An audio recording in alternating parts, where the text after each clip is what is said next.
27 de dezembro de 2017, Novo Hamburgo, Rio Grande do Sul. Silvio arrumava seu sítio quando a polícia chega para prendê-lo pela morte de 2 crianças. O delegado avisa: "Eu sou Deus e vim prender o diabo." Silvio não sabia que seria ele a maior vítima do maior erro da polícia e da justiça gaúchas. Silvio não havia matado as crianças. Silvio não era o diabo. E ele sobreviveu à farsa armada por um delegado para contar ele mesmo a sua própria história. Diretamente de um dos endereços mais famosos do Brasil, de um dos principais cartões postais da cidade de São Paulo, e com as transmissões feitas dos nossos estúdios na Avenida Paulista, eu sou Beto Ribeiro e eu pergunto: que crime é esse?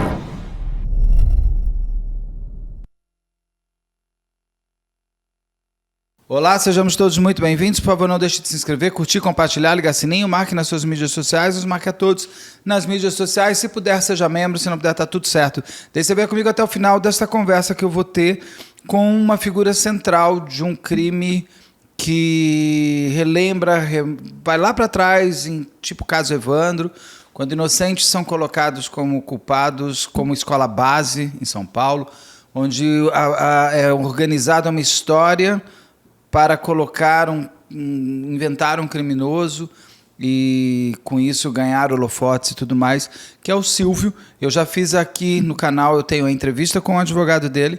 Eu também tenho um caso comentado sobre esse crime, onde, além de terem 2 crianças que não sabemos nem quem são, que são vítimas de alguma violência, que a gente não consegue descobrir nem a identidade, nem os autores, e nem a dinâmica, e nem tudo mais, a gente também tem o Silvio, que foi colocado como um bruxo, chamado de Bruxo Silvio, e nada como inventar um crime envolvendo o misticismo para que aí qualquer coisa seja justificável. Silvio, muito obrigado por estar aqui no canal. Eu queria conversar com você desde a primeira vez que eu tive contato com o seu caso. E queria saber uma coisa: o seu caso acontece na sua vida em 2017. Eu falei de casos Evandro, casos Escola Base, que são da década de 1990. A gente tinha o desejo de que esse erro policial, esse erro de investigação, tivesse ficado lá atrás, numa literatura criminal de um século passado. Aí você acabou sendo vítima de tudo. Você já conhecia, por exemplo, caso Evandro, Escola Base, esses casos que pessoas inocentes eram colocadas como autoras de crimes bárbaros? Olá, Beto, tudo bem? Como está? Tudo é um bem. prazer estar aqui com vocês no programa e agradecendo essa oportunidade em mais uma porta aberta na mídia para poder explicar o que aconteceu de verdade, né? Realmente foi uma situação muito complicada, até o dia de hoje, né? Eu nunca tinha visto falar sobre escola base, sobre inocentes sendo crucificados pela sociedade, como aconteceu comigo. E pela polícia. Pela sociedade e pela polícia. Né? Principalmente por quem deveria te proteger, né? E orquestrou, organizou essa caça aos mestres de magia, ao mestre de magia, à bruxaria, em pleno século XXI, e todo mundo achou que isso está certo, que isso foi bom, que isso deu uma sacudida nessa segmentação religiosa, filosófica do nosso país.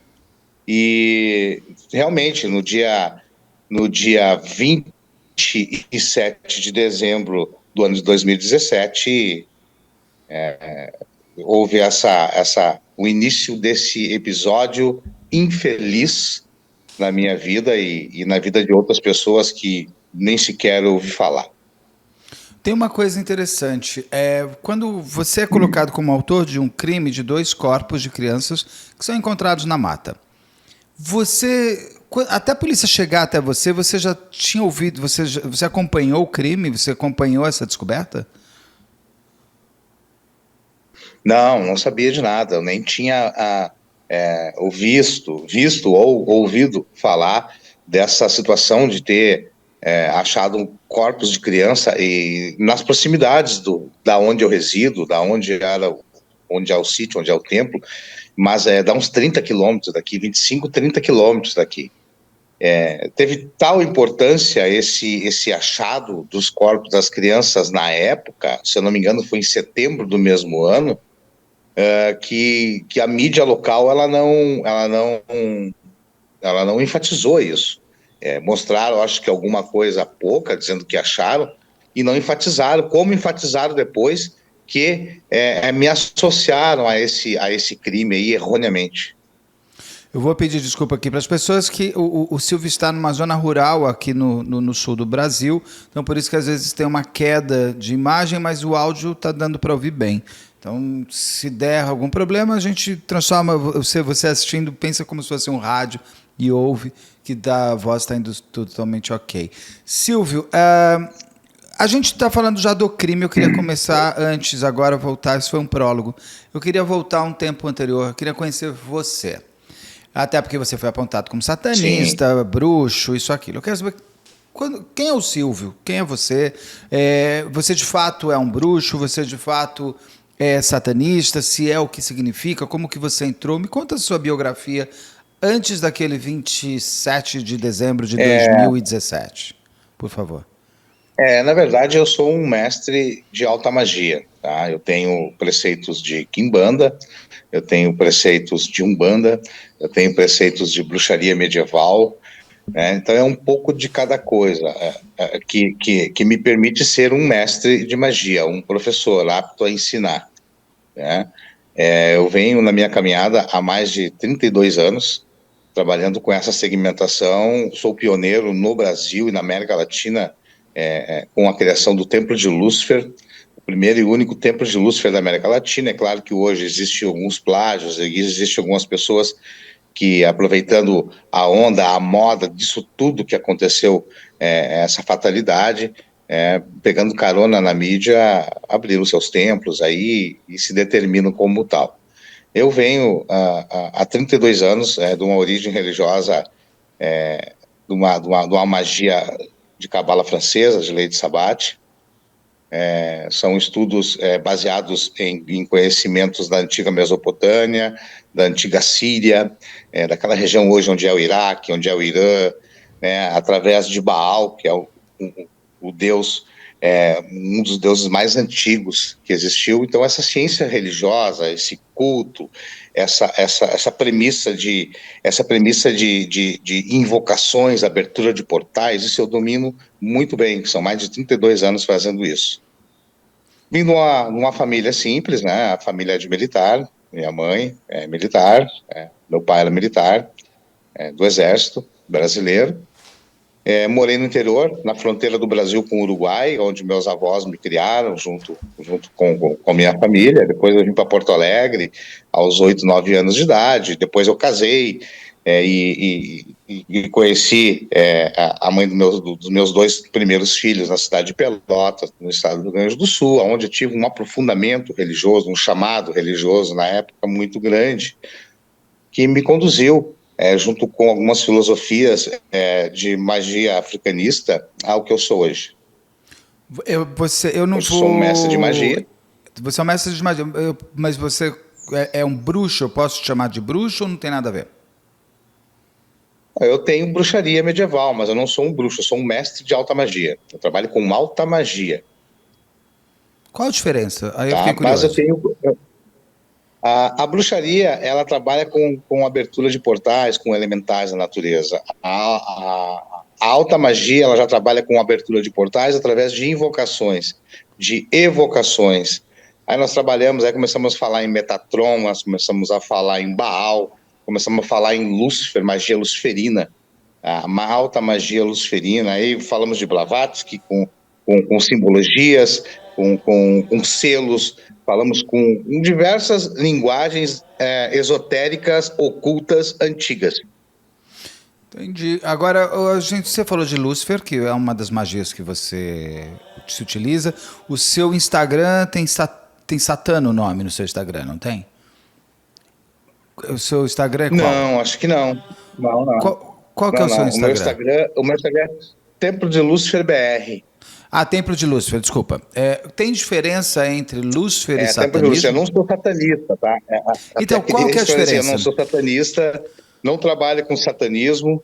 Satanismo é uma outra linhagem, é uma coisa muito moderna que surgiu aí no século XX, lá por meados da década de 70, que iniciou essa loucura por orgias, por sexualidade, a evolução da moda, a evolução artística, televisiva, criou o satanismo que nós temos hoje aí, né? Que todo mundo se diz aí satanista, mas nem sabe o que exatamente é ser satanista.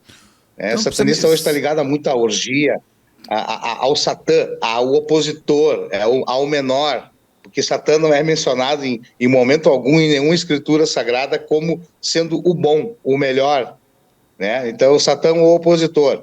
Satã é uma coisa que a Igreja Católica criou, né? Na época da Inquisição, na época da perseguição da caça às bruxas, na formação da Igreja Católica, onde o mundo precisava conhecer aquela filosofia religiosa ligada a Deus, a Jesus, enfim, e tinha que colocar um medo nas pessoas, né? E criaram o Satã, criaram o diabo, né? Porque, na verdade, a maldade não está na espiritualidade, sim nas pessoas que conduzem a espiritualidade. A índole das pessoas, ela dita muito o que é especial dentro de um ser religioso. Então, tem muita coisa errada aí, tem muita desinformação, e as pessoas têm que tomar muito cuidado com isso. Assim como fizeram um julgamento ruim da minha pessoa por eu ser um religioso de alta magia, as pessoas têm que entender o que elas vão julgar antes, né? Porque é natural, é claro, todo mundo teme aquilo que desconhece. Mas eu acho que a tecnologia está aí para nos ajudar. A informação hoje ela é variada demais. Tem que procurar uma fonte confiável, né? Procura saber o que é exatamente antes de criticar. E isso aconteceu na época da Inquisição e perdura até hoje aí como a maior potência do mundo, que é a Igreja Católica e a Igreja Ortodoxa, né? Grego-romana também, greco-romana, e perdura hoje nos dois países aí que o catolicismo é muito forte, que é Brasil e México, né? Sim. E tem uma coisa importante, que quando você coloca no místico, no esotérico, vou chamar de esotérico, eu posso estar falando, peço desculpas antecipadamente se eu falar palavras erradas. Fica à vontade, eu posso até de repente exatamente te corrigir, deve corrigir, mas no bom sentido, não é depreciativo. Sim, mas você deve me corrigir, até porque eu quero aproveitar essa conversa para ajudar as pessoas a elucidar, inclusive, o que significa uma coisa ou outra, como eu também acho, quando eu acho que eu sei, desculpa que eu não sei nada. O que é bom, porque daí a gente vai estudando mais. Quando você coloca o Satã, ou Lúcifer, ou coisa, dentro de um crime, você ali tirou o humano, né? Então, logo, ninguém é... Eu, humanamente falando, eu não sou tão mal quanto ele, porque ele é do demônio. Esse crime só existiu por causa do demônio.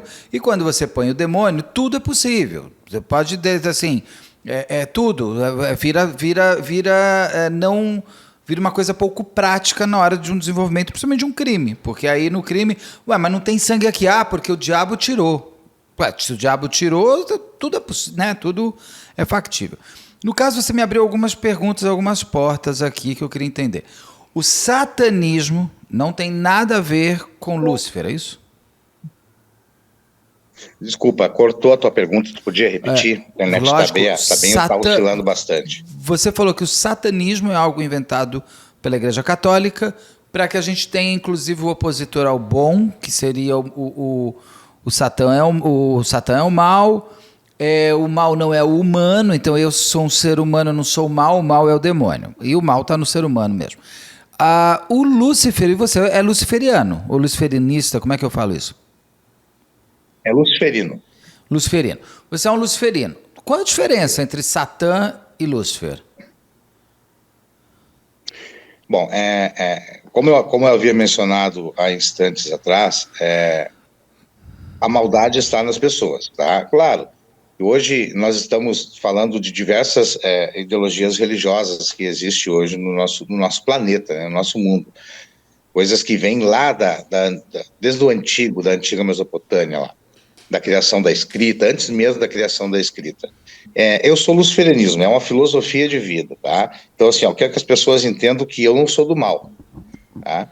O satanismo também não é do mal, só que ele foi associado, é uma coisa muito nova, criada recentemente.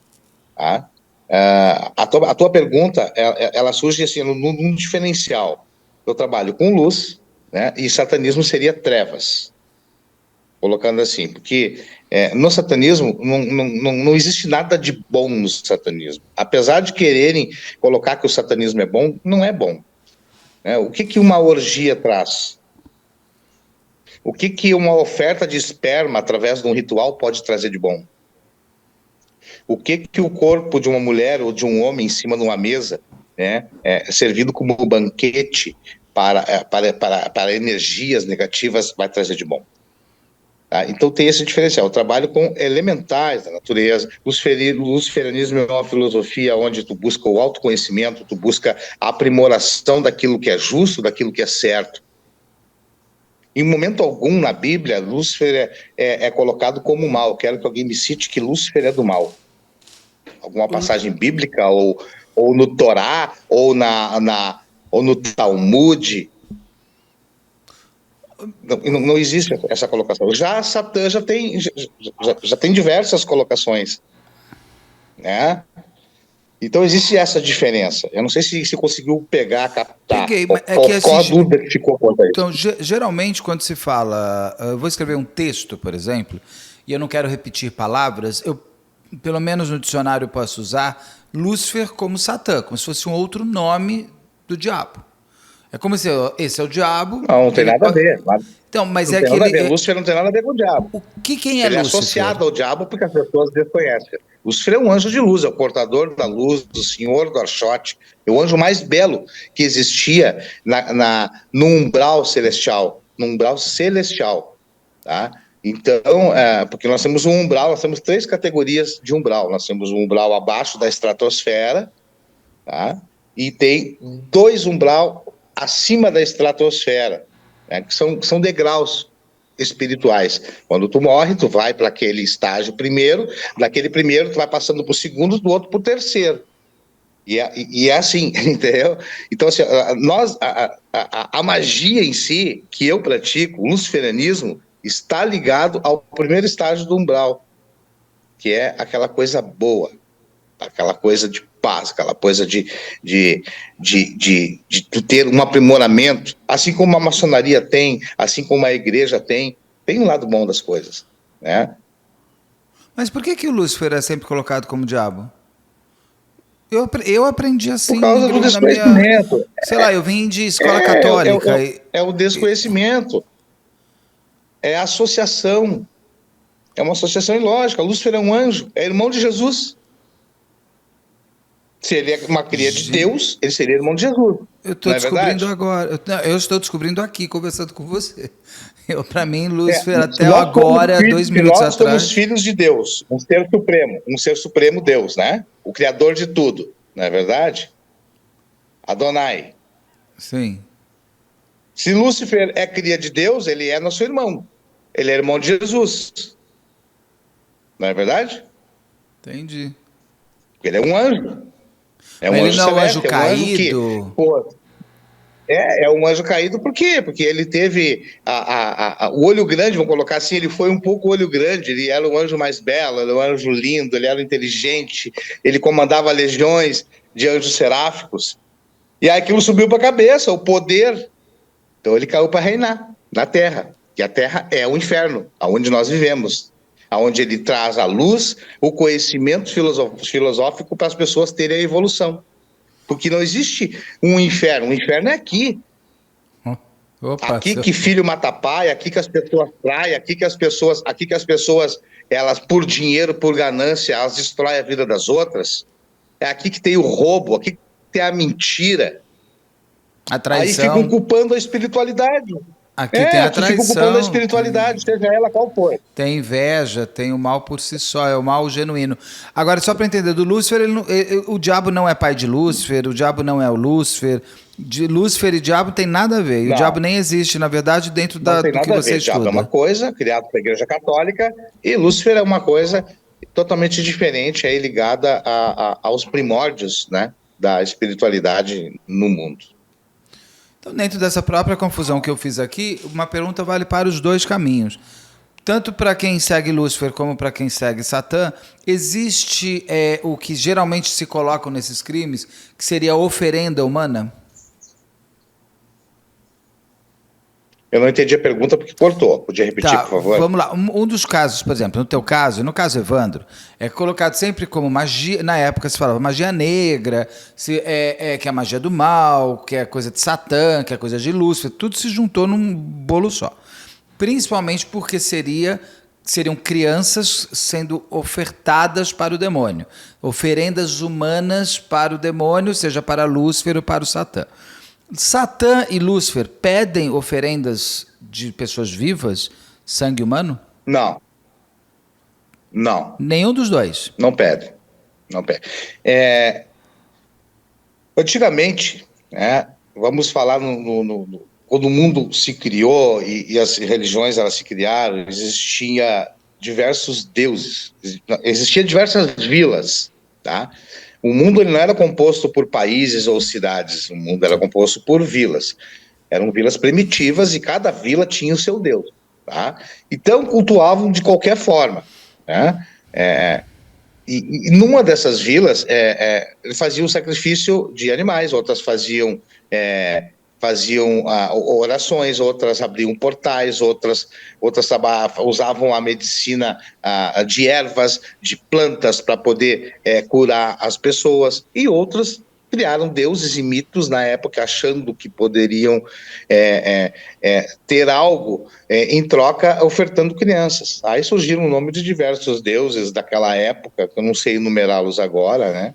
Tipo, os vikings faziam isso.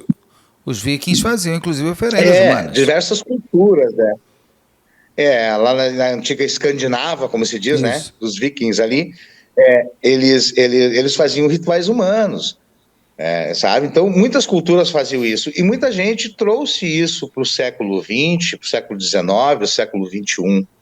Mas isso é errado.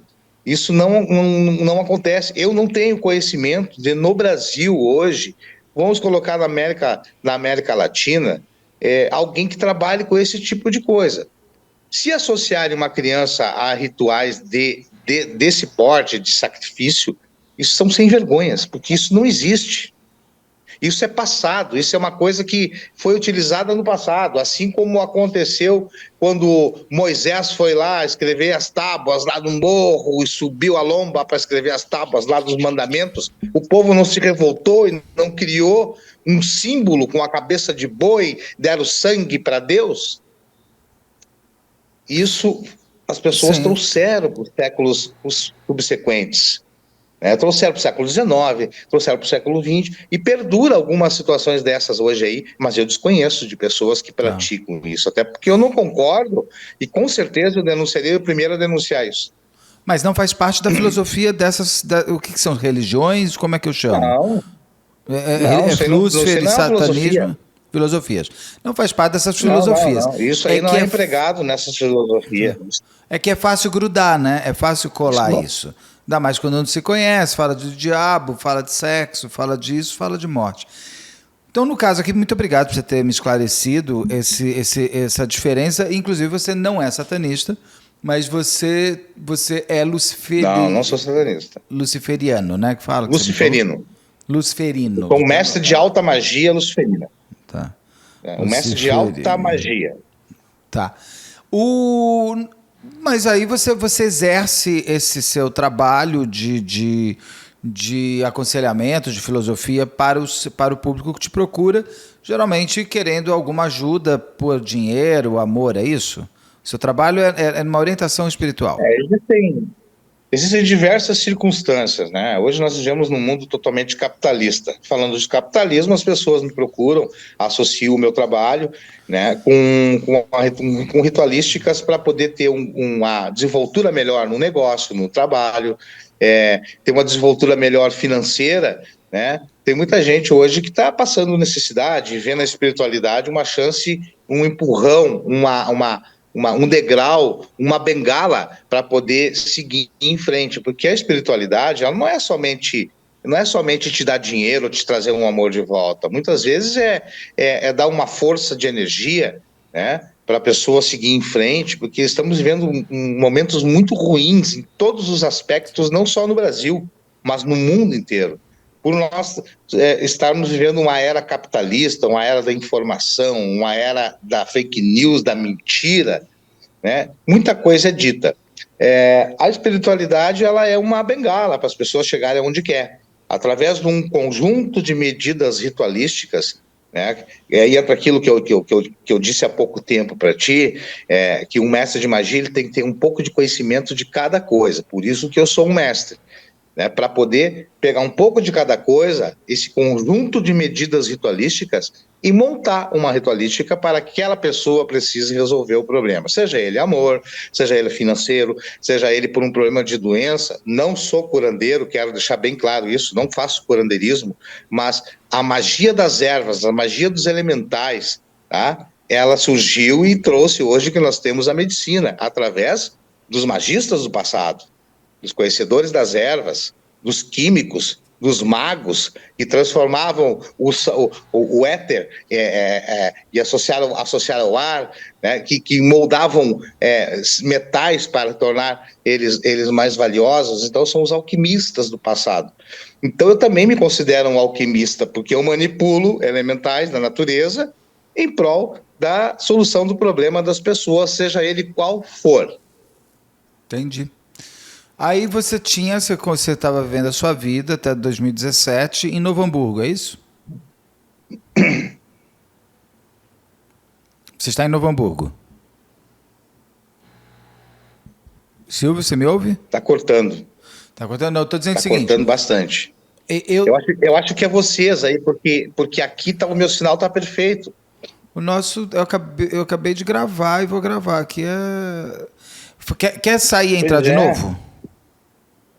Vamos lá, vamos sair e entrar de novo. Aí depois tu edita aí. Não, sem problema. Aqui é gravado ao vivo. O povo vai ver um pouco você saindo e voltando. Aqui é área rural, então aqui é uma internet que não é muito boa, né? Eles vendem como se fosse 500 megas, 600 megas, mas na verdade não chega nem isso. Então não ela trava muito. No dia a dia, é muito difícil. Até para ver televisão aqui é complicado. Normal, faz parte. A gente vai tocando por aqui assim. Eu te perguntei o seguinte: você tocava a sua vida como mestre de magia, você tem os seus clientes ou seus seguidores. O que acontece na sua vida no dia 27 de dezembro de 2017?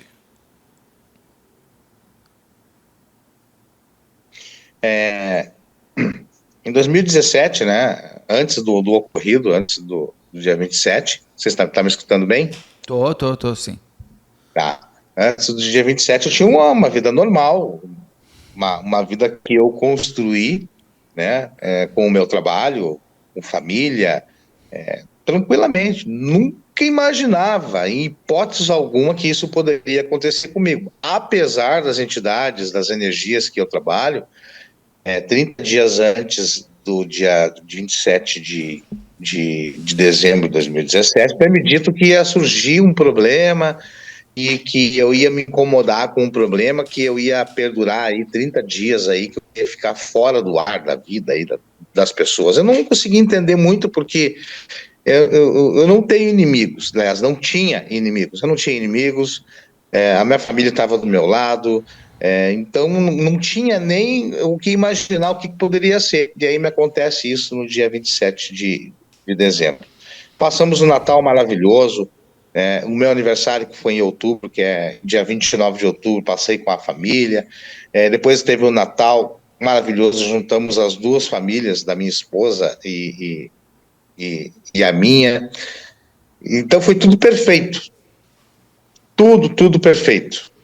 Tinha uma relação do passado, que eu fui casado há 16 anos, e 2 anos em 2015, 2016, essa pessoa ela perdeu a casa, foi despejada da casa onde ela morava, e aí não tinha aonde ficar, e eu, uma minha benevolência, minha imbecilidade, vamos colocar assim, minha parte imbecil, acho que travou meu cérebro naquela época, eu ofereci o sítio para aquela pessoa ficasse lá um tempo para ela poder se estabelecer. A minha ex-mulher se estabeleceu, ó, fica um tempo lá, se estabelece, porque ela era também de religião. Então, em consideração às energias, entidades dela, eu cedi o sítio para ela ficar e reconstruir a vida dela. Ela ficou 2 anos. E, coincidentemente, no dia que eu fui preso, dia 27 de dezembro, ela saiu correndo com a mudança dela do sítio de manhã, caiu com o carro num buraco na rua, aqui na descida da rua, caiu num buraco, apavorada, correndo. Às 4 horas da tarde eu fui preso. A hora que eu cheguei no sítio, ela já não estava, e aí comecei a organizar as coisas, limpar e abrir tudo. Daqui a pouquinho chegou a polícia e me prendeu, de tarde. Eu achei demasiadamente isso estranho, porque quando o delegado ele entrou no portão da minha casa com as viaturas, eram 2 viaturas ou 3, eu não estou lembrado, acho que 2 era certo, e desceu aquele policial e perguntaram pelo meu nome e eu disse, sim, sou eu, né? Eu imaginei, o que houve? Tá, mataram o demônio da minha ex-mulher. E aí eu sou o primeiro suspeito, claro, a primeira coisa que eu imaginei. Eu não tinha ideia nenhuma, noção, eu estava de sangue doce arrumando, a minha esposa estava limpando algumas coisas lá para dentro, porque estava tudo uma bagunça, e o delegado desceu do carro, perguntou quem eu era, junto com os agentes, já com armas na mão e tudo, perguntou se eu era Silvio. Eu disse, sim, sou eu, Silvio, o que eu posso ajudar? Houve algum problema? O senhor está preso. Está preso por quê? Lá na delegacia o senhor vai saber o porquê. Eu disse, ué, mas peraí, preso por quê? Tem que ter, me mostrou o papel, o mandato ali. E aí na hora ele disse assim, eu só tenho uma coisa para te dizer, eu sou Deus e vim prender Satanás. Aí eu vi que tinha alguma coisa associado à religiosidade. Eu disse, pô, será que mataram algum cliente? O que pode acontecer, eu lido com tanta gente, com tantas pessoas diariamente, no WhatsApp, em redes sociais, pedindo ajuda, de repente você pega uma pessoa que estava com um problema psicológico e se matou, sei lá. E aí pegaram o celular da pessoa e viram que ela entrou em contato comigo. Eu imaginei uma série de coisas, mas eu imaginando tudo isso já guardado dentro do porta-malas, aos 40 graus, num pleno verão, num porta-malas, jogado no porta-malas, e eles começaram a quebrar toda a minha casa, entraram dentro do templo, começaram a quebrar, procurando, a minha esposa gritando, até tenho vídeos disso, a minha esposa filmando tudo. Aí eles quebrando toda a minha casa e a minha esposa sem saber o que fazer, né? Eu disse, olha, tu pega e liga para um advogado, liga para a doutora, aí pega o telefone lá, o meu telefone, e liga. Aí já, quando ela pegou no meu telefone para ligar para a minha advogada, a polícia já pegou meu telefone e grudou meu telefone. Eu disse, não, mas só um pouquinho, ela precisa ligar, cala a tua boca, aqui tu não manda nada. E eu louco para sair da viatura e me botar no policial, porque eu sou inocente. Eu sei que eu sou inocente, eu não fiz nada, tá? E os caras quebrando toda a minha casa, a vontade que eu tinha era de boxear um por um deles. A raiva e a ira que aconteceu. E aí a minha esposa começou a correr daqui, começou a correr dali, e eles continuaram quebrando a minha casa. Quebraram tudo. Mas quebrar de quebrar, tudo. Ou eles estavam procurando coisas ou eles estavam quebrando? Procurando coisas e quebrando. Eu tinha umas moedas, até vou te mostrar uma aqui, ó. Eu tinha umas moedas desse patamar aqui, ó. Essas aqui são moedas de prata que ficam na minha mesa de jogo. Eu tinha umas 4 ou 5 de ouro maciço. Estou até hoje procurando. Uau. Então, assim, ó, muita coisa se perdeu, coisas particulares sumiram. Um cofre, que eu tinha um cofre de 1800 de lavar pedrada, 1872, 75, um cofre. Eles quebraram todo o meu cofre e disseram em entrevistas que mandaram chamar um perito em abertura de cofre. Mentira, eles quebraram o meu cofre de marreta. O cofre que eu comprei no antiquário era relíquia, para ver se tinha as cabeças das crianças dentro. Então, assim, ó, foi uma série de equívocos, sabe? Que começou com aquela declaração dele na imprensa, porque até então eu fiquei sem saber nada. Eu cheguei na delegacia, eu não sabia o que saiu. Fiquei sabendo o que ocorreu, na verdade, de que crime eu estava sendo acusado 4 dias depois de eu estar preso na sala da delegacia. 4 dias depois.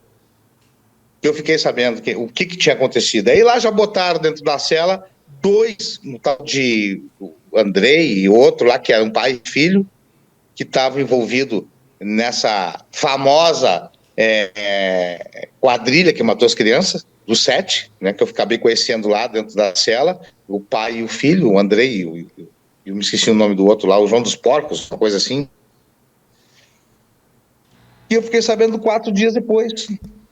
Você não sabia nem, você não sabia nem que as crianças tinham sido encontradas, Não, porque esquartejadas, e nem conhecia as pessoas que eles colocaram, não conhecia ninguém. O policial ali, o delegado, ele inventou junto com uma testemunha falsa que eram 7 pessoas e era por causa de carro, era por causa eu não conhecia ninguém dessas pessoas. E essas pessoas não se conheciam e você não conhecia essas pessoas? Não conhecia ninguém. Eu conheci 2 deles dentro da cela quando eu fui preso, que ficaram lá, e nem eles sabiam o que se tratava. Porque a minha advogada não tinha acesso ao inquérito, porque o inquérito era sob sigilo, estava sob sigilo de justiça, o inquérito. Então ela não tinha acesso, ela não tinha como pedir habeas corpus, ela não tinha como fazer nada, a doutora Denise não tinha o que fazer. Né? E aí eu fui ficando lá. Quando eu descobri o que se tratava, que me falaram, que a minha doutora falou que se tratava, eu entrei em pânico. Mas como? Que raciocínio ilógico é esse que estão fazendo? Me associando à morte de crianças em rituais. Tá? E o delegado, eu não vi o delegado. Eu só vi o delegado quando ele me prendeu aqui. Eu nunca mais vi o delegado, até o dia de hoje. Eu nunca mais vi o delegado. Eu só vi o delegado o dia que ele me prendeu aqui e disse que era Deus e ia prender Satanás. Mas você viu depois, você viu os vídeos dele no ar, que tem ele mostrando a sua capa? Não, eu vi depois na cadeia, eu fiquei 7 dias preso na delegacia, sem direito a sol, sem direito a banheiro, a nada. Era uma cela de 2 metros quadrados, 2 metros por 1 de largura. Nós éramos entre 4 dentro da cela, eu e mais 3, inclusive o pai e o filho, que foi acusado também justamente de ter matado essas crianças. Eu fiquei 7 dias dentro dessa cela. 7 dias. Como bicho, como porco, sem ver a luz do dia, nada, não sabia o que estava acontecendo, eles não traziam informação. Era uma época de final de ano, pós-Natal e véspera de Ano Novo, né? Então, assim, foi muito precária assim, a coisa, muito judiado psicologicamente. Sabe, eram 4 celas, uma lá da outra, e eu estava na última do canto. Então, cada um que entrava lá sabia que eu estava ali e disse, eu vou sair daqui, eu vou matar tua família, eu vou te matar, tu vai ver, assassino de criança. Então, assim, foi um terror psicológico muito grande. Ninguém tomou seu depoimento? Ninguém tomou o seu depoimento? Não. Meu depoimento foi tomado 4 dias depois que eu estava lá, que foi aí que eu fiquei sabendo do que eu estava sendo acusado. E quem toma o seu depoimento? Não é o delegado, é quem? Quem tomou o depoimento foi um agente, tal de Roberto Cassanta. E a promotoria, teve promotor envolvido? Porque para você ter um mandado de prisão, passou pela mão de um promotor que acatou alguma coisa que esse delegado mostrou e um juiz que aceitou. Nessa cadeia toda de erros, o promotor não apareceu, nada? Não aconteceu nada. O juiz plantonista aceitou, o promotor aceitou, assinou. Eu estava preso no presídio já, na primeira semana que eu cheguei no presídio, nem isso. A repercussão aqui no sul do Brasil era tão grande, né, que o juiz que mandou me prender, eu não lembro o nome de cabeça dele agora, ele foi para a rádio do grupo RBS, do grupo G1, do G1 da Globo, foi para a rádio falar sobre a minha prisão e dizer que realmente a prisão que os policiais tinham feito, que o delegado tinha feito, foi uma excelente prisão, com provas contundentes. Ele foi para a rádio, o juiz que mandou me prender. Olha, eu já tentei entrevistar juiz, é muito difícil eles darem entrevista, só depois que eles estão aposentados, depois de muitos anos. Sabe por quê, Beto? Sabe por que é complicado, Beto? Porque 90% dos juízes do Brasil são uma máfia. Tá? Nós estamos vendo isso aí na Bahia, no Tocantins, aí. Desculpa, eu não entendi. Vendendo sentença. Tu acha que no Rio Grande do Sul isso não é diferente? Agora, quais foram as provas que o delegado deu para conseguir tua prisão? Você conseguiu descobrir hoje? Ele tinha uma prova muito importante, que era uma máscara de um cachorro e uma capa. Mas... Essa capa e essa máscara de cachorro, meu filho comprou meses antes na Shopee ou na Shein, da China, para poder ir numa festa rave, sabe, com aquilo. E aí ele nem chegou a usar a máscara de cachorro e nem a capa, né? Ele guardou no quarto dele, e aí quando eu fui preso, a polícia usou, disse que eu assustava as criancinhas com aquela máscara de cachorro e com aquela capa antes de sacrificar. Porque eu tinha dentro do meu sítio, ele está dizendo que eu tinha dentro do meu sítio freezers, que eu botava pedaços de criança dentro do freezer. Ué, mas sabe? Isso foi periciado? Periciado por ele dizendo isso. Bom, tá aí para quem quiser ver os vídeos dele, a entrevista dele, a coletiva. É ridícula. A entrevista é patética. É ridículo, chegou ao cúmulo do ridículo. E cadê as provas? Não tinha. Então, mas é só o seguinte, isso ele mostra, depois que ele te prende, ele encontra a máscara de cachorro, a capa, essas coisas. Para ele conseguir um mandato de prisão, mandado, eu sempre erro essa palavra, o mandado de prisão, ele precisa que o promotor acate a sua solicitação ao juiz e que o juiz aceite, para ter o mandado de prisão preventiva, temporária, seja o que for. Mas para esse primeiro pedido, antes de ele entrar na sua casa, ele tem que ter mostrado alguma evidência. Qual a argumentação que ele usa para te prender preventivamente, para daí conseguir a capa, o cachorro, essas coisas? Pois é, isso é muito interessante. Teríamos que perguntar para quem assinou o pedido de prisão, né? Você não sabe, você não sabe, você não consegue. Ninguém sabe, nem mesmo o doutor Marco Merria sabe. Não tinha consistência nenhuma. Só que como era um caso que estava na televisão, mídia, né? Eles foram deixando, eles queriam Ibope. Eles queriam Ibope, porque essa era a intenção. A intenção do delegado Moacir Finino, né? O que foi que veio e fez toda a tramóia, delegado bandido. A intenção dele era que eu fosse preso, caísse no presídio e fosse assassinado no presídio. Eu chegando no presídio, 2 dias, ele queria que me achasse enforcado ou que alguém me assassinasse lá dentro, porque aí estava o caso resolvido, quem matou as crianças, né? Estava resolvido o problema, foi o bruxo que matou. Mas essas outras... Só que ele caiu do cavalo. Ele caiu do cavalo, porque isso não aconteceu. Eu consegui jogar daqui, me mexer dali, brigar um pouco aqui, brigar um pouco ali, tomar umas porradas aqui. O que é essa testemunha que ele criou, que é mentirosa, uma testemunha que foi inventada por ele? Porque eu acho montado por ele. Eu acho que é essa testemunha que costura vocês 7. Porque ele precisava de alguma... Que assim... Porque muitos jornalistas na época já questionavam e o próprio, até por conta de caso Evandro da vida, o próprio jornalismo ficou mais ligado em não comprar ainda mais um delegado que era tão bufônico, então era fácil de ver que ele estava querendo aparecer e tudo mais. A entrevista dele chega a dar vergonha alheia da pessoa, eu não gostaria de estar naquele ambiente. Então, assim, ele é visível. Ele fala, ele cria, ele faz umas, ele organiza a voz e tudo mais. Essa testemunha inventa, o que ele inventa que coloca vocês 7 nessa cena de crime de 2 crianças encontradas na mata, cortadas em vários pedaços? Essa testemunha, né, ela alega que viu o ritual acontecendo. Ela alegava que viu tudo acontecendo, que via as crianças drogas dentro de um círculo. Ele relatou tudo isso lá em depoimento, lá, né?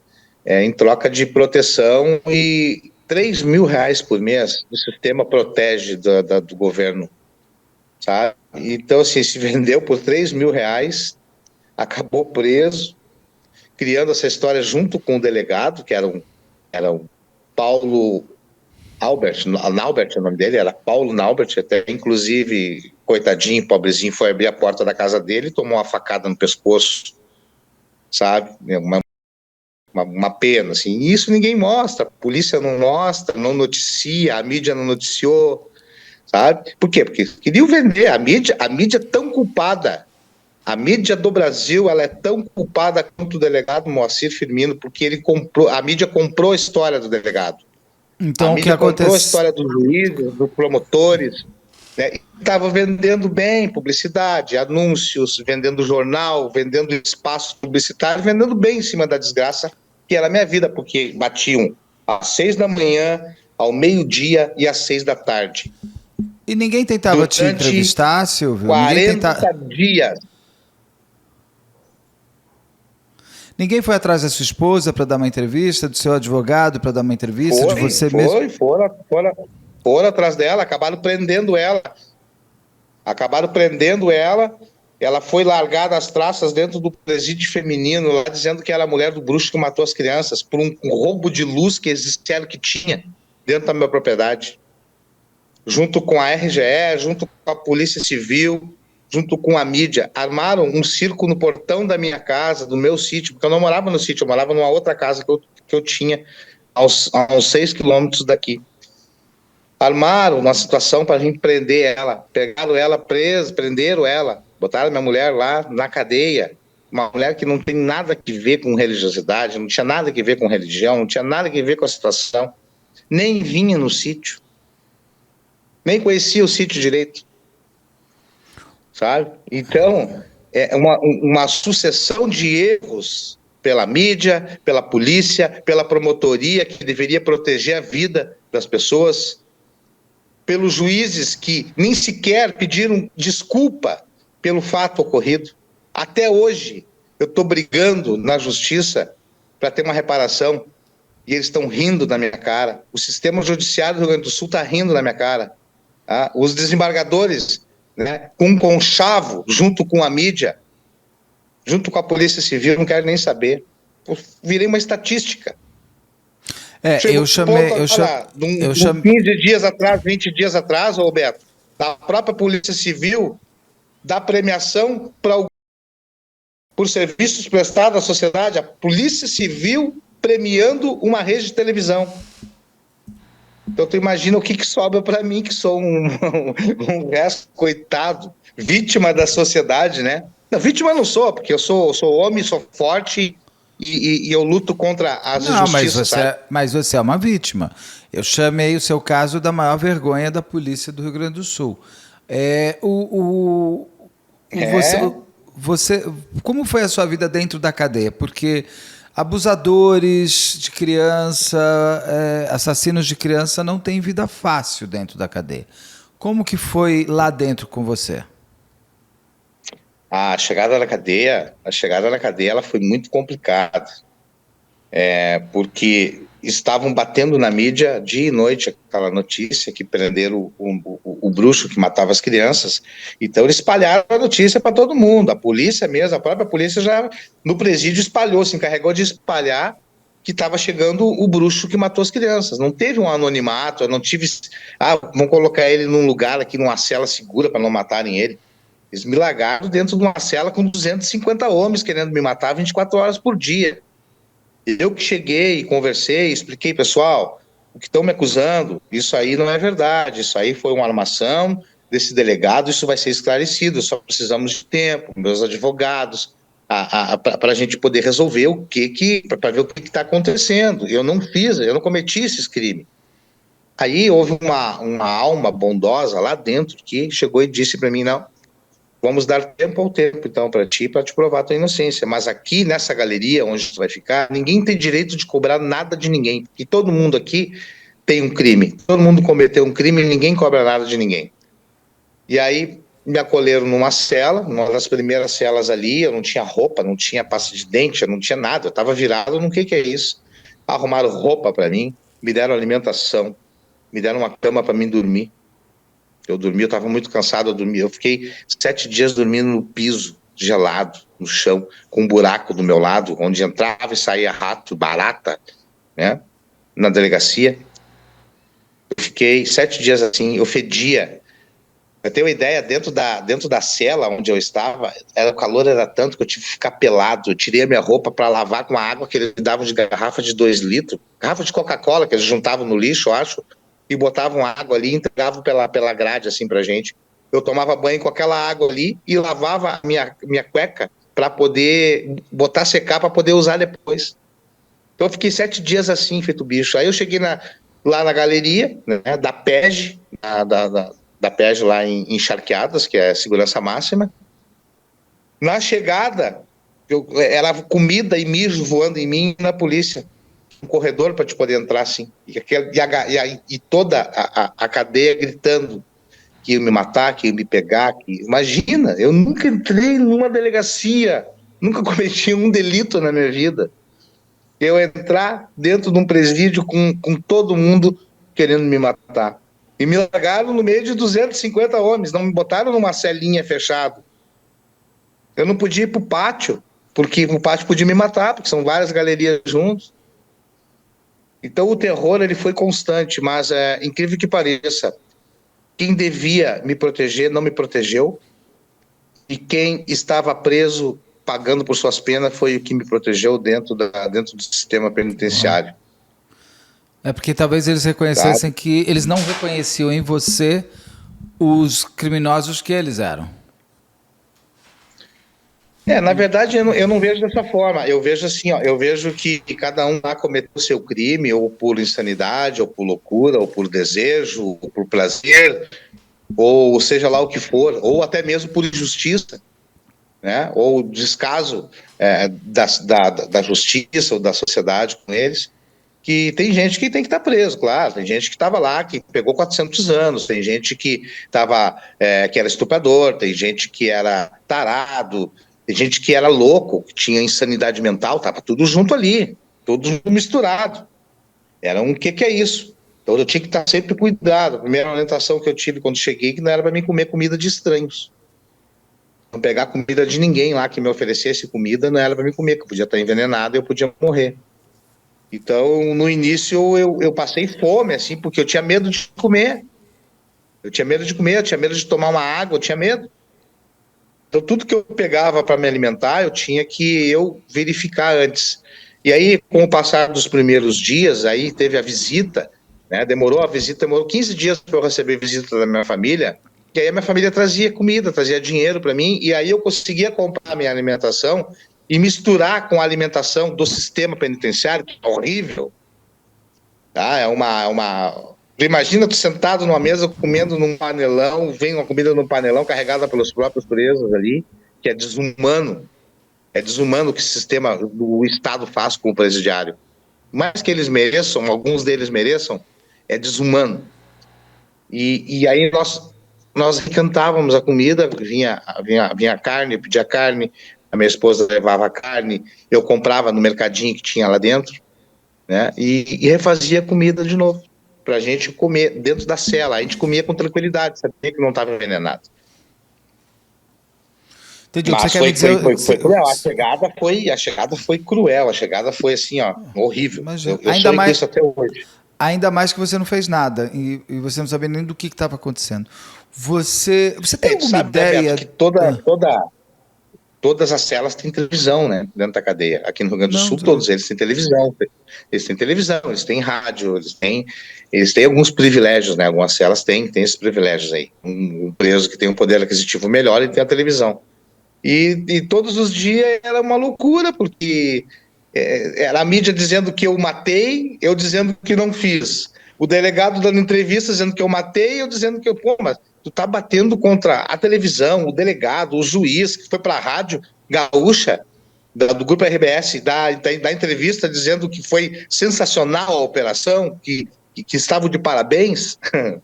Tá? Então, o que tu esperava de 250 homens escutando essa notícia de manhã, de tarde e de noite? Mas deixa eu perguntar uma coisa, a RBS não procurava a sua família, não procurava o seu filho, não procurava... A sua esposa já tinha sido solta ou ainda estava presa? Sim, ela já tinha saído, ela ficou 24 horas presa lá, os advogados tiraram ela de lá. Que horror.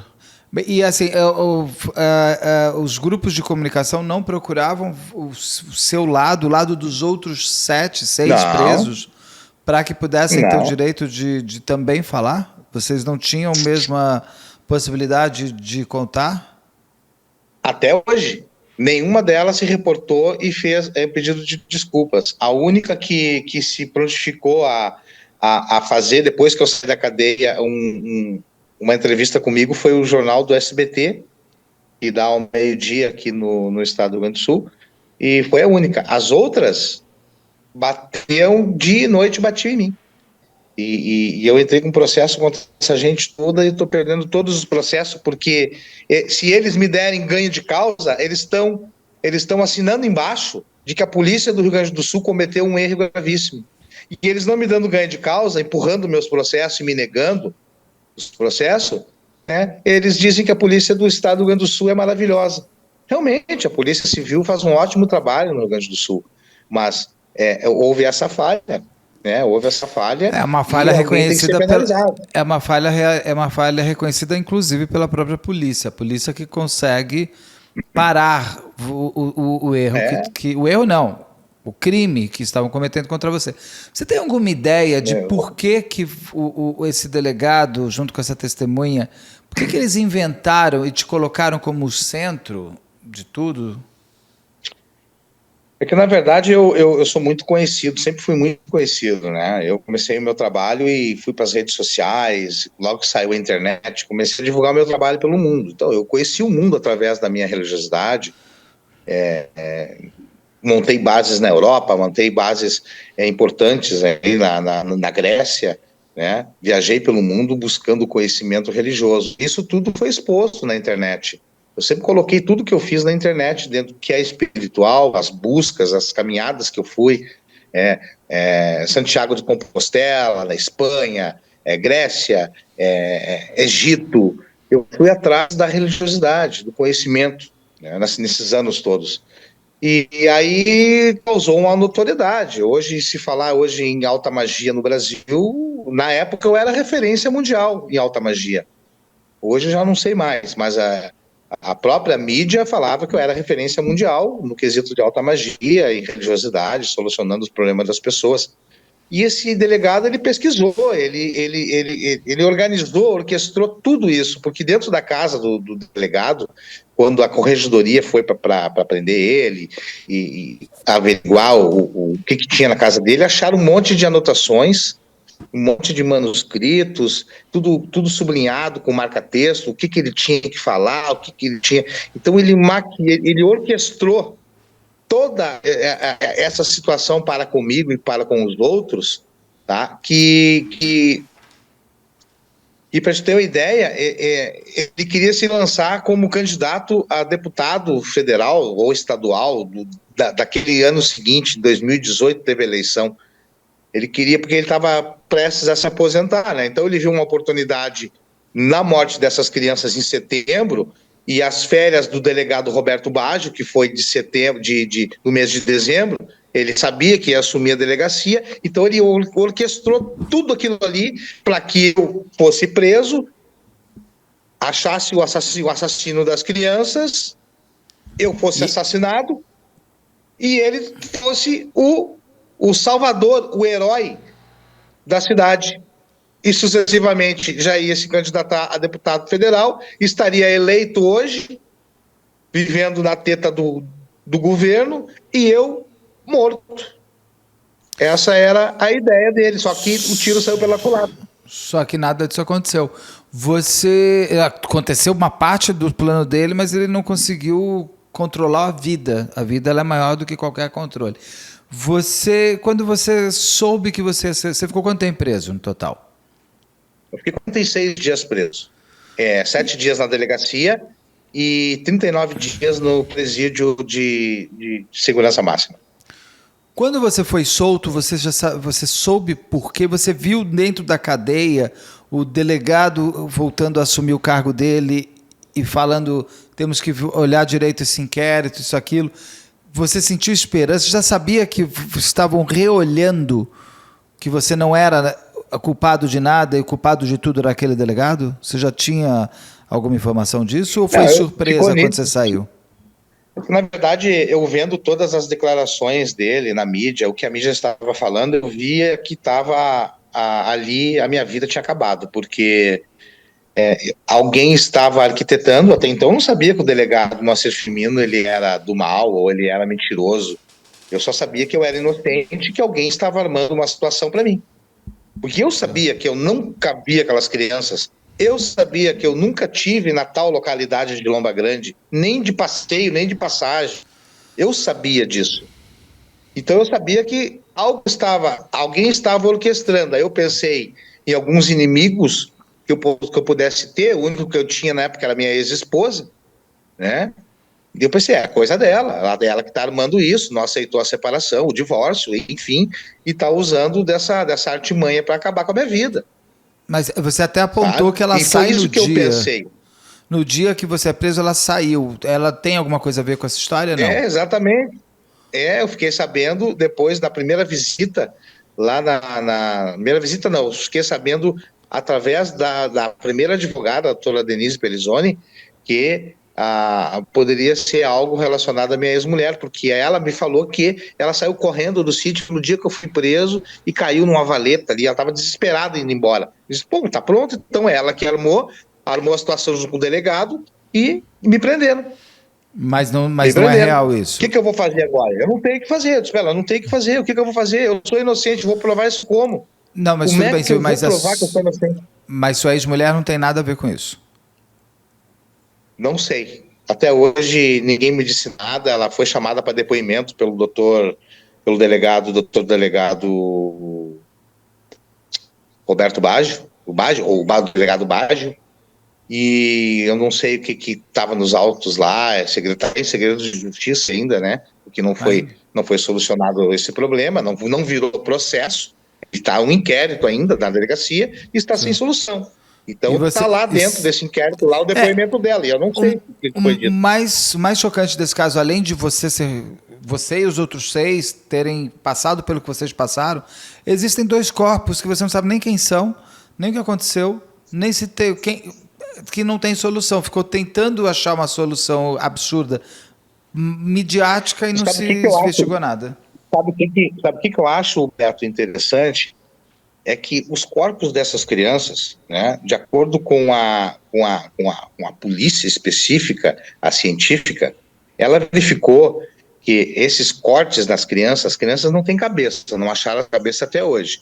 Eles verificaram que esses cortes que foram feitos, eles eram minuciosamente precisos. Sim. Eram cortes feitos com bisturi, eram cortes de quem fez os cortes nessas crianças, sabia o que estava fazendo. Tá? Então, eu não tenho como provar isso, que esse delegado armou a situação desde antes de setembro, com alguém, porque ele tem por trás dele a igreja da cidade de São Leopoldo, na qual ele fazia parte lá da igreja dos cristãos lá não sei se estou Não sei. me prevalecendo de algo correto. Ele era numa igreja, tinha um pastor. Então eu acho que tem mais gente por trás dele, porque organizou isso, porque os cortes dessas crianças eram precisos. Eu acho que esses corpos eles foram, de alguma forma, doados, né? Para uma faculdade ou para algo relacionado à medicina para estudar esses corpos, porque esses corpos eles não estavam se decompondo. O que é muito Estava que com é o que cortes pode minuciosos, acontecer. parecia que estava um formol nesses corpos. Eu Até até no livro do Dr. Marco Merria tem essas fotos. Sim, eu até falei isso no comentado, que podia ser, inclusive, que essas crianças não estivessem sendo procuradas, porque a mãe e o pai nem sabem que elas estão desaparecidas, uma vez que elas podem ter Porque já foram morrido enterradas. e os cadáveres foram tirados, e isso acontece. Isso acontece no Brasil. Eu acho que ele armou toda essa situação para isso. Ele armou, ele é cúmplice nisso, ele orquestrou tudo isso, sabe? Agora não tem mais como saber, que desvirtuou todas as provas, todos os Claro. caminhos, não tem mais o que fazer. Ficou Quem em pegar esse cima. caso não tem o que fazer. E ele tá aí, ó, tá solto, tá ganhando 38 mil reais Sim. por mês, aposentado, não aconteceu nada com ele. Ah, ele foi preso. Não, ele não foi preso. Ele ficou em prisão domiciliar, agora nem sei onde é que anda. Estava esperando a assinatura do governador, para ver se o governador ia assinar para ele mandar ele embora da corporação. E eu acho que isso não aconteceu. Aí Isso ele não perderia, aconteceu. aí ele perderia a aposentadoria. Pedaria aposentado, mas ele está ganhando 38 mil reais por mês. Morando em Itapema, Santa Catarina, que já me disseram que ele está em Itapema, Santa Catarina, um bom apartamento, à frente para o mar. E aí? E eu virei estatística, eu não ganho nem por cigarro. Os juízes estão me boicotando de tudo quanto é jeito, a mídia me boicotando de tudo quanto é jeito. Não houve retratação de ninguém, nem da Polícia Civil do Estado do Rio Grande do Sul, nem do chefe de polícia, que foi o primeiro a abraçar a causa, chefe de polícia da época, e continua até hoje como chefe de polícia. Sabe? Eles não estão nem aí, o sistema não está nem aí para mim ou para os outros. Tentaram me matar 2 vezes. 2 vezes na entrada do meu sítio tentaram me matar. Até o carro que eu tinha lá, as balas ficou no carro, lá no capô do carro lá. Eu vendi o carro. Isso aí ninguém vê nada. O meu risco de vida ele é iminente, porque eu nunca sei se é alguém mandado pelo delegado no meu portão, se é alguém de alguma facção que saiu um salve para me matar. Sabe? Então eu vivo em constante prisão, câmeras, cães, arma.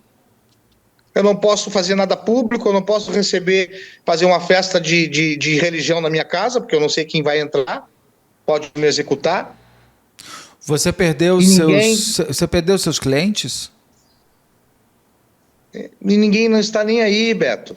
Por quê? Porque não é com eles, entendeu? Eles não querem sujar o nome da polícia. O judiciário não quer me dar os ganhos de causas porque acham que vão concordar que a polícia errou. Não, se a polícia errou, o que ela pode fazer? Errou, tem que pagar por isso. Não, é nítido que a polícia errou, mas não menos se retratar. Eu concordo. Fazer uma nota de retratação, pedido de desculpa. Foi tão bom me acusar, foi tão bom me botar numa cadeia. Por que não seria bom eles se retratarem? Silvio, o caso Evandro, eles foram inocentados o ano passado e ainda estão passando perrengue para isso acontecer. É de 92. O próprio sistema, ele se protege. Esse é um problema. Você perdeu seus clientes? Sim, eu perdi tudo. Tudo, perdi. Só de advogado, na época, eu gastei 150 mil reais. Eu perdi tudo. Eu perdi carro, eu perdi dignidade, eu perdi cliente, não tinha mais condições de trabalhar. Psicologicamente, a gente ficou abalado, porque isso é uma coisa que é constante até o dia de hoje, porque eu não vejo solução para nada. Sabe? Foi uma perseguição religiosa que não foi colocado isso nem na mídia, não foi colocado nem no processo contra o delegado, sabe? Contra a corregedoria não acusou ele nem de perseguição religiosa, acusou ele simplesmente dele ter falsificado documentos. Entendeu? Houve uma perseguição religiosa, houve maus tratos, cárcere privado, porque a polícia me manteve em cárcere privado, dentro da cadeia, 7 dias sem banho, sem luz solar, sem nada. Péssima comida, péssimo atendimento. Trataram como cachorro.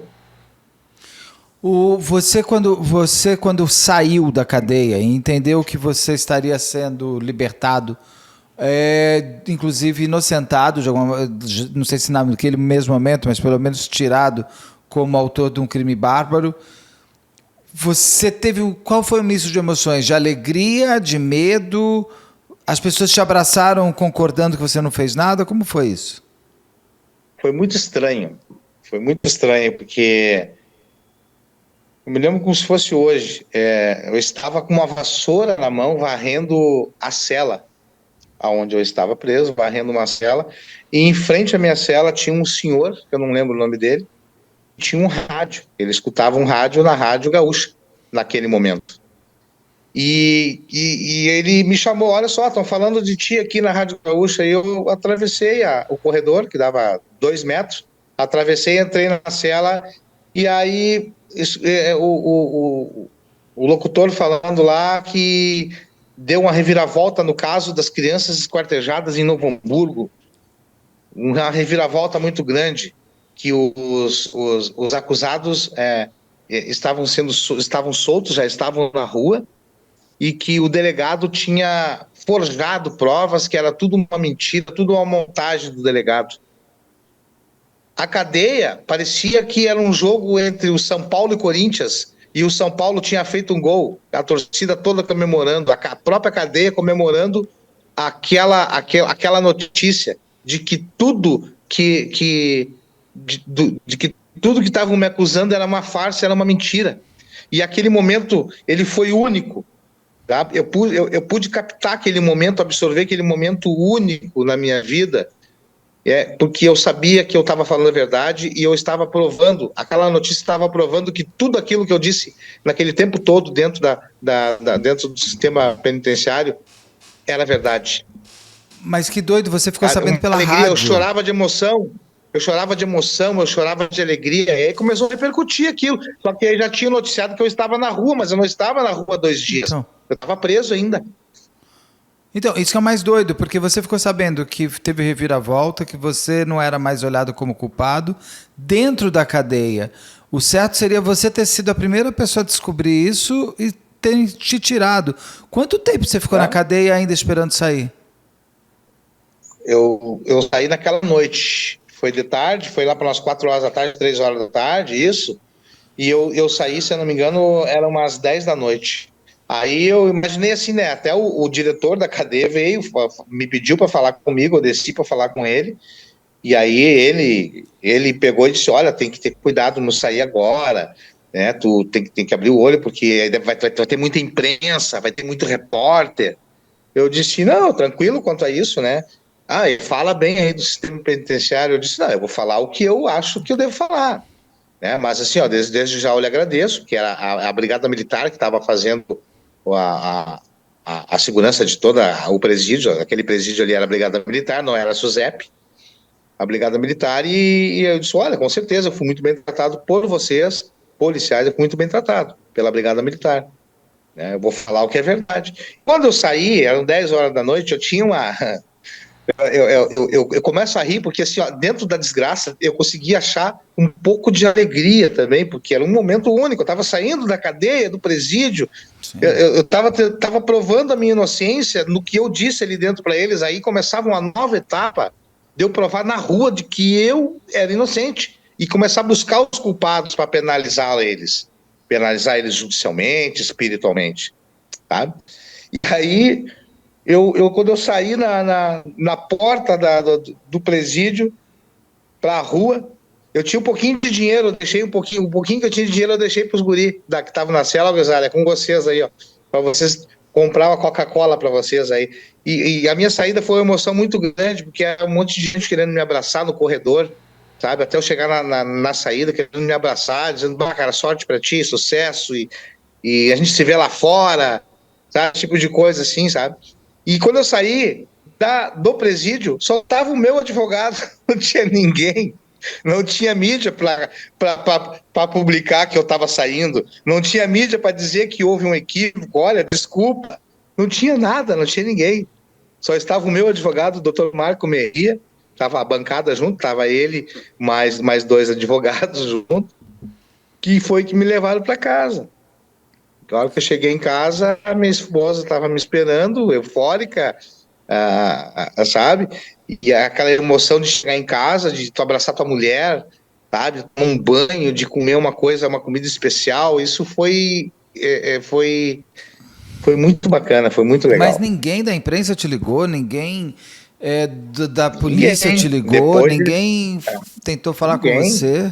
Para você contar a sua história. Ninguém. Até... Aí depois, o meu advogado que marcou umas entrevistas, tudo, com algumas redes de televisão, mas só para perguntar o que tu está me perguntando hoje, o que houve, como é que foi lá dentro, mas assim, não deram muita moral, não. Que loucura. Você encontrou de novo com os outros 6, vocês são 7 no total, com os outros 6 inocentes? Eu encontrei só com um deles, o tal de Paulo Naibert. Eu encontrei com um deles numa entrevista para uma revista Veja, uns 15 dias depois, 10 dias depois, uma coisa assim. Uma revista aí, a Veja, ou Isto É. Mas vocês uma coisa assim, encontrei com eles. Vocês não têm um processo conjunto de todos vocês? Ou cada um está processando o Estado? Não, cada um por si. Cada um está com o seu processo. Eu não sei deles ali se estão processando ou não. Nunca mais vi esse pessoal, entendeu? Nunca mais vi eles nem na mídia, não vi eles em lugar nenhum. Nem notícia deles eu sei. Nem o delegado que viu, que é o delegado que saiu de férias e voltou e viu toda a baderna que esse senhor tinha proposto, tinha feito, inclusive com a polícia gaúcha, inclusive com a polícia dele, nem esse delegado que teve a hombridade de perceber o erro do trabalho policial e arrumar, nem esse delegado te ligou, ninguém te ligou. O delegado Baggio foi um anjo que entrou na minha vida, ou de certa forma, a espiritualidade que compõe a minha vida fez ele enxergar, de alguma forma, aquele fio, aquela agulha no palheiro, sabe? Para poder puxar aquele fio ali e começar a desmembrar tudo isso e pegar as armações do delegado Moacir Firmino. O delegado Roberto Baggio é uma pessoa muito especial. Eu conheci ele uns 3, 4 dias depois que eu saí da cadeia. Eu fui lá buscar os pertences particulares meus, que eles pegaram na minha casa.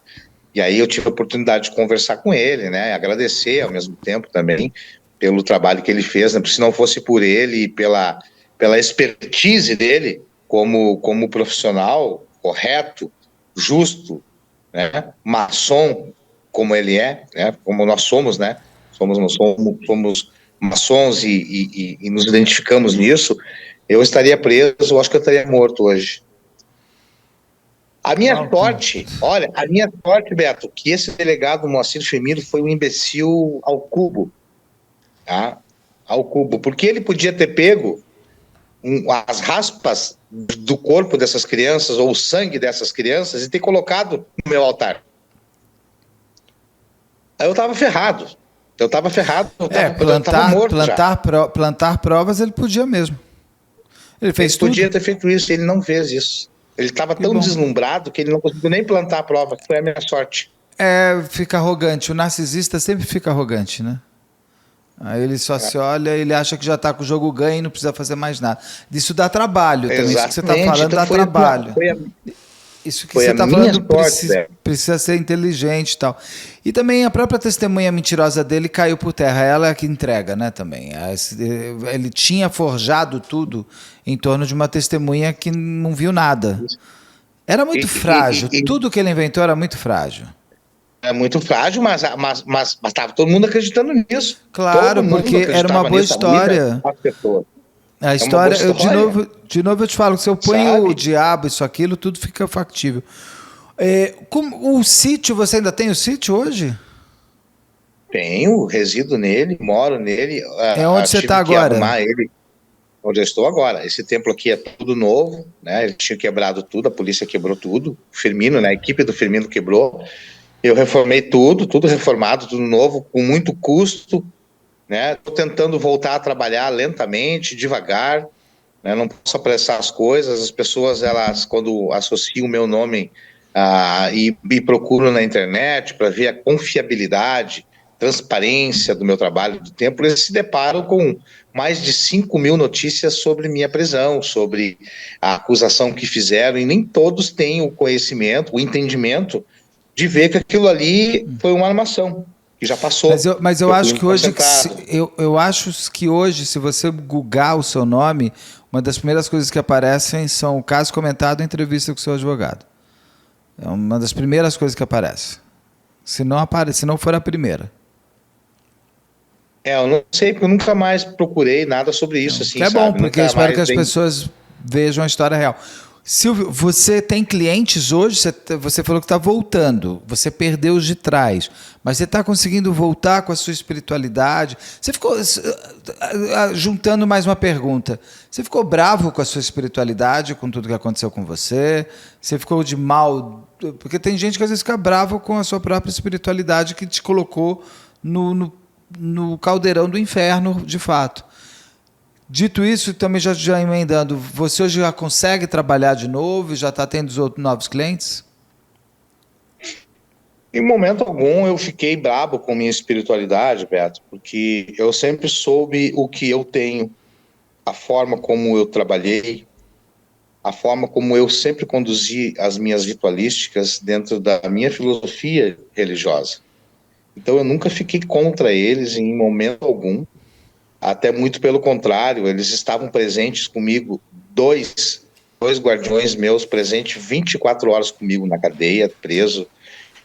Era metade eles e metade eu o tempo todo, sabe? Que me ajudaram a me proteger. O restante dos guardiões, eles correram para que, como eu estava preso lá dentro, não tinha acesso à informação para me poder me defender, eu só recebia informação através da mídia, eu não tinha como rebater aquilo ali. Então, eu pedia para a espiritualidade correr e arrumar artifícios e provas ou arrumar uma maneira de alguém se manifestar em minha defesa e provar que eu era inocente. Então, isso tudo aconteceu, a minha proteção lá dentro e o desenrolar das situações ali fora, tá? Hoje, é claro, eu perdi muitas amizades. Digamos que eu tinha um rol de 100% de amizades aonde eu ia. Hoje eu devo ter 0,1% das amizades. Porque pessoas que eram meus amigos, que frequentavam a minha casa, viraram as costas para mim. Então, quando eu voltei, eu usei como artifício, né, como desculpa para mandar eles embora da minha vida. Então, hoje, se eu abrir a mão, hoje eu não tenho muitos amigos. Dá para contar os que ficaram. Os novos que apareceram, a gente está construindo ainda uma relação de amizade. A nível de cliente, eu perdi os meus melhores clientes que eu tinha no mundo inteiro, porque as pessoas ficaram com medo de ser associadas de alguma forma, através de uma investigação ou de um monitoramento, ser associadas a um magista, a um bruxo no Brasil, no Rio Grande do Sul, que matava a criança. Então, elas saíram da minha vida. Eu perdi esses clientes. Os que estão vindo hoje novos são pessoas de mente aberta, que entendem que realmente eu não tenho nada a ver com o ocorrido, que fui inocentado, e é fato. E tem outros que, quando vê as notícias, eles não conseguem ter esse entendimento. Tá? Que acho que eu sou culpado, acho que eu usei a magia para me livrar dessas acusações, sabe? E não querem se expor a isso, não querem se unir, resolver o problema deles para não ser associados. Então é um mix de loucura, um mix de coisas muito doidas que acontece hoje em dia, baseado em tudo que aconteceu em 2017. Como eu disse para ti, a minha segurança, o judiciário hoje não quer saber de me dar ganho de causa, sabe? As pessoas têm medo de me procurar. Os vizinhos, os próprios vizinhos aqui passam pelo meu portão aqui e fazem chacotas. Ali, o mestre de magia ali, ele burlou a polícia aí, está aí livre aí. Sabe? Então tem gente que acredita que, na verdade, você é culpado. Exatamente. Que você fez magia para enganar a polícia. Sem contar que a minha casa virou um centro turístico, né? Virou um centro turístico, porque o que ocorreu aqui foi notícia no mundo inteiro. Diz que saiu até na capa do New York Times, essa minha prisão, essa notícia, sabe? É notícia do mundo inteiro. Então, as pessoas olham para mim e não me falam nada. Mas eu sei que elas estão olhando, sabem quem eu sou, sabe? E, de certa forma, não se aproximam muito de mim. Não tem medo. Mas eu não sou do mal, gente. Eu não sou do mal. Sim. Sabe? Eu não sou do mal. Eu tenho uma espiritualidade que eu trabalho e eu ajudo as pessoas através dela. Funciona. Resolve. Sabe? E é isso que as pessoas têm que entender, sabe, Beto? Entendi. E tomara que em virtude disso, sabe que é o seguinte, Beto, eu estou escrevendo um livro com uma parceria com a Manu Zanoli, daí de São Paulo. Nós estamos escrevendo um livro sobre tudo o que aconteceu. Já estamos em 300 páginas desse livro aí. Muito bem. E estamos vendo como é que nós vamos fazer. Ainda continuamos escrevendo. Agora estamos na prática, na parte de edição, na parte de fotos, de imagens, de relatos, que vai retratar o que aconteceu dentro do presídio, dentro da cadeia, como é que foi o dia a dia, as horas, as pessoas, os personagens, né? E que nós vamos colocar também um pouco da parte técnica, jurídica do que aconteceu, explicando como se formou tudo isso. Então é um mix de informações que está saindo do forno aí. eu e a Manu Zanoli, de São Paulo, estamos escrevendo esse livro. Eu quero ter o prazer de mandar um para você e para a tua equipe, para vocês terem o entendimento, né? Porque é a única forma que eu estou tendo de sobreviver a esse caos judiciário que causaram na minha vida, né? Esse caos aí da lei, a lei do nosso país. Você me mande, por favor, o livro. Você está processando o Estado, a polícia, os meios de comunicação. Você ganhou algum ou perdeu todos até agora? Eu estou processando os veículos de comunicação, principalmente aqueles veículos de comunicação que foram tendenciosos na época, né, que ganharam muito dinheiro com a minha desgraça, que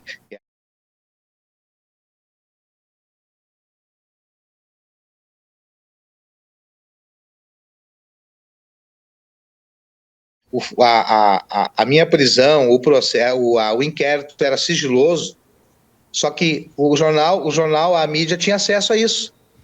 Por quê? Porque o delegado passava para eles, sabe? Então eles tinham acesso à informação, meus advogados não tinham acesso. Você tem certeza que você tem como provar que o delegado passava? Porque o jornalista, ele é o trabalho dele, se ele conseguiu... Não, as fontes são secretas. A obrigação do jornalista é ele dar a notícia, ele informar. Agora, no momento que ele gera opinião, ele forma uma opinião sobre o caso, ele está sendo tendencioso. Ele escolheu um lado.